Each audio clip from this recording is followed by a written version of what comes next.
Hey everyone, welcome to Excel Economics. I am Akash, and in today's session we are going to discuss about the latest notification released by NTA regarding our UGC net examination. Guys, आज के session में basically हम कुछ pointers के बारे में discuss करने वाले हैं जिसे लेकर स्टूडेंट के मन में काफ़ी सारे डाउट्स हैं. तो सबसे पहले आज हम ये जानेंगे कि इस बार के एग्जामिनेशन का पैटर्न क्या रहने वाला है, यानी कि मोड ऑफ एग्जामिनेशन क्या रहने वाला है.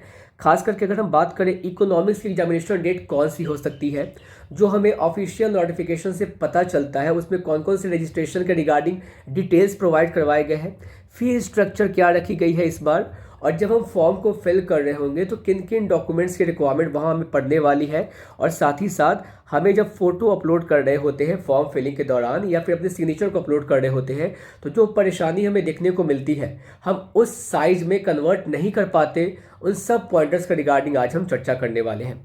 तो सबसे पहले आप ऑफिशियल नोटिफिकेशन पे ध्यान डालोगे, ये जो एनटीए के द्वारा रिलीज़ की गई है. तो गाइस मैं आपको ध्यान डलवाना चाहता हूँ सबसे पहले पॉइंट के ऊपर जो आप देख सकते हो क्या 20 अप्रैल से हमारी फॉर्म फिलिंग स्टार्ट हो चुकी है, यानी कि आज 21 है.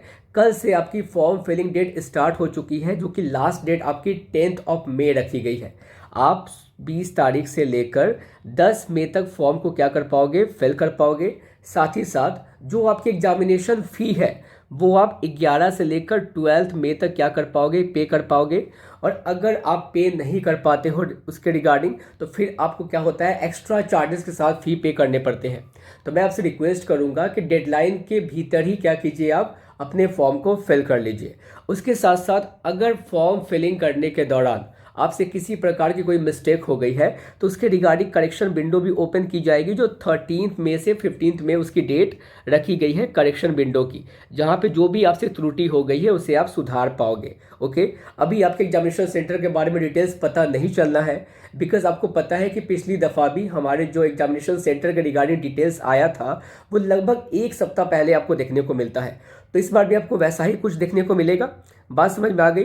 और उसके बाद जो भी हमारी डेट ऑफ एग्जामिनेशन रहनी है तो यहाँ पे बताया जा रहा है क्या 16 जून. गाइस मैं यहाँ पे एक पॉइंटर्स आपको क्लियर करना चाहूँगा.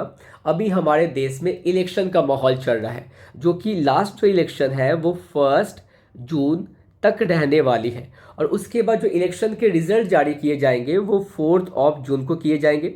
बात समझ में आ गई. उसके बाद जो भी पार्टी अपनी सरकार बनाएगी बेसिकली वो शपथ वगैरह क्या करेगी, उसमें वो पार्टिसिपेट करेगी, और उसके बाद ही बाकी चीज़ें अलाइन हो सकती है प्रॉपर तरीके से. इसीलिए आपको यहाँ पे देखने को मिल रहा है क्या, डेट 16 जून रखी गई है.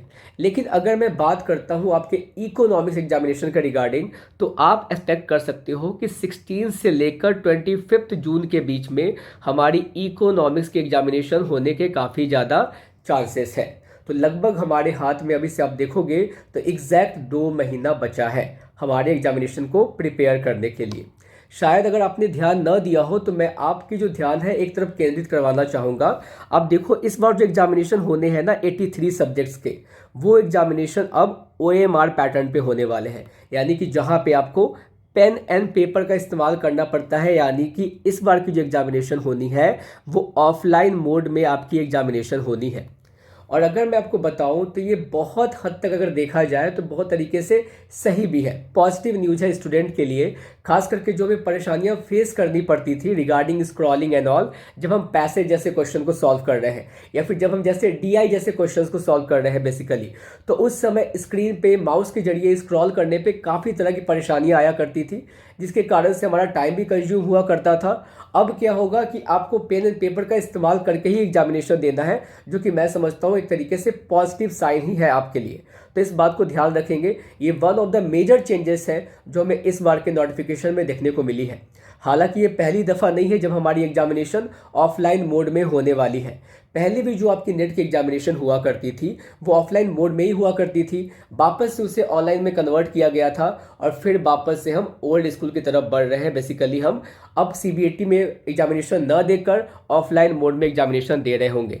तो इस बात को हम बिल्कुल ध्यान में रखेंगे. ठीक है, उसके रिगार्डिंग अगर बताऊं, मैं समराइज करना चाहूँ बेसिकली, तो जो डेट्स है बिल्कुल आप उसको अपने दिमाग में बिठा लीजिएगा. जो 20 अप्रैल से हमारी एप्लीकेशन यानी कि सबमिशन ऑफ फॉर्म स्टार्ट हो चुकी है, जिसकी लास्ट डेट 10 मई है, और उसके बाद जो लास्ट फी फिलिंग वाली कंडीशन है, जो आप फी पेमेंट करोगे बेसिकली, वो 12 ऑफ मई रखी गई है। करेक्शन विंडो 2 दिन के लिए ओपन होगा 13 से 15 मई के बीच में, और एग्जामिनेशन 16 ऑफ जून से स्टार्ट हो जाएगी।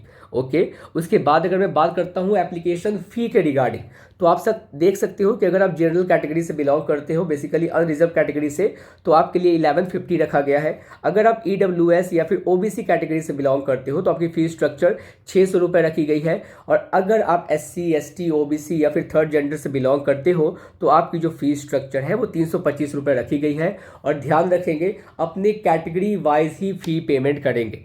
ओके, उसके बाद अगर मैं बताता हूँ जहाँ पे स्टूडेंट को काफ़ी ज़्यादा प्रॉब्लम होती है एस्पिरेंट्स को फॉर्म फिलिंग के दौरान, वो होता है फ़ोटो एंड सिग्नेचर को अपलोड करना। तो बेसिकली आप देख सकते हो मैंने बिल्कुल बाइफरकेट कर दिया यहाँ पे। अगर आप अपने लेटेस्ट फोटोग्राफ्स को अपलोड कर रहे हो, लेटेस्ट करो तो ज़्यादा बेटर है। अगर वो आप अपलोड कर रहे हो बेसिकली, तो उसकी साइज़ 10 KB से लेकर 100 KB के बीच में होनी चाहिए। और मैंने यहाँ पे डायमेंशंस ही मेंशन कर दिया है, यानी कि हाइट और विड्थ क्या होना चाहिए। अगर आप ऑनलाइन अपने फोटोग्राफ को कन्वर्ट कर रहे हो तो इसी डायमेंशन में कन्वर्ट करने की कोशिश करेंगे, ताकि आपको अपलोड के दौरान किसी प्रकार की परेशानी न आए। उसके बाद सिग्नेचर के रिगार्डिंग भी आप यहाँ पे चेकआउट कर सकते हैं। ओके, अगर मैं फॉर्म फिलिंग के दौरान जो डिफरेंट डॉक्यूमेंट्स हैं जिसकी रिक्वायरमेंट हमें पड़ने वाली है, उनमें से कई सारे डॉक्यूमेंट्स जो है वो आपके पास ऑलरेडी मौजूद होंगे। आप देख सकते हो, सबसे बड़ी जो बात होती है, आपको जो रिक्वायरमेंट होगी वो होती है आपके मोबाइल नंबर की, आपके मेल आईडी की। बात समझ में आ गई। उसके बाद आपके स्कैन फोटोग्राफ्स है जो आप अपलोड करोगे,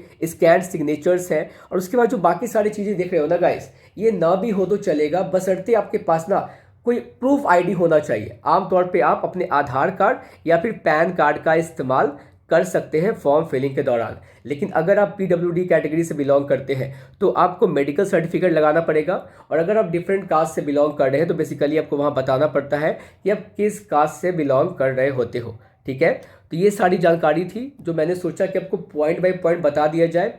स्टिल अगर आपको लगता है कि मुझसे कोई पॉइंट छूट गई है तो आप हमसे कमेंट सेक्शन में पूछ सकते हो। वापस से मैं आपको याद दिला देता हूँ, 16 से 25 ऑफ जून के बीच में हमारे इकोनॉमिक्स पेपर की एग्जामिनेशन होने के काफ़ी ज़्यादा चांसेस हैं, यानी कि हमारे हाथ में 2 महीने का वक्त बच गया है। उसके बाद मैं आपको इसी चैनल पे बताता रहूँगा कि किस तरीके से प्रिपरेशन किया जाए, आप क्वेश्चन कैसे सॉल्व करने वाले हो। इस बार के जो दिसंबर के भी क्वेश्चन होने हैं आपको इसी प्लेटफॉर्म पर देखने को मिलेंगे। उम्मीद करता हूँ इन्फॉर्मेशन आपको पसंद आया होगा। Thank you so much and have a happy learning.